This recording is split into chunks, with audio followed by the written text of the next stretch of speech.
goddess kills disabled folk, is eventually going to deconstruct the entire world, and throws her own people off the divine city into the void. Let's talk more about the lore and how she's one of the most popular goddesses in the world. And all this lore is coming from the world of my mangas, The Night of Sloth and Devil's Deal. But the thing you need to understand is there are few things Cypher cares more about than her people. Which is why when it comes to disabilities, she has the quality of life assessment that her priests and doctors have to use before termination. Because the quality of life matters more than the length of life, and if you're just going to suffer and not have a good life, why even have a life to begin with? Return to the cycle and get reborn anew for a different chance. Since we know Bayshar is a floating city across the void, which as a reminder is longer than the west to east side of the United States. So with limited space and limited resources, they have to ensure population control, which is why if you hit 60, regardless of your race, with the exception of few, you go over the edge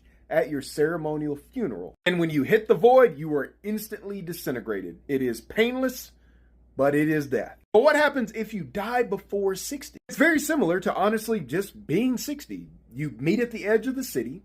You have your body there on a catapult, effectively. They go over your life work. Your friends and family say goodbye. The priests do their thing, and then they launch your body over the edge to eventually hit the void at the bottom. But what about people who commit crimes? So within Bayshar and Elistar, which is the dragon haven that's underneath the top of the city, there are only two types of crimes: the redeemable ones and the unforgivable ones. So when we talk redeemables, that's petty theft, that's minor violence, there's non-church corruption. An example of this would be running a business and not operating ethically with your workers. But the unforgivable ones, well, they're grape, essay, pedo behavior, corruption as a church official. If you commit a crime, basically the first person you're going to run to is the guards. They are trained and specialized in non-lethal force. Like, they're not even allowed to use lethal force. There are special people in the city who get called in to deal with that. And mostly, if a situation requires that,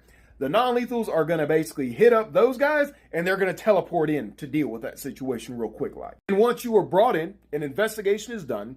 If they find out, okay, cool, you have a redeemable crime, you're basically going to go to community service, you're going to go through re-education, you're basically going to make amends if you hurt a party. But if you commit an unforgivable crime, well, then that goes to the Void Priest. They basically review the file, and it works its way all the way up to the Grand Priestess, and you're held in confinement this whole time, and if she looks at it and is like, all right, cool, yep, I agree, it's unforgivable, they send it up to Cypher, and all the people who committed unforgivable crimes have their day in front of the goddess all at once, basically in a 24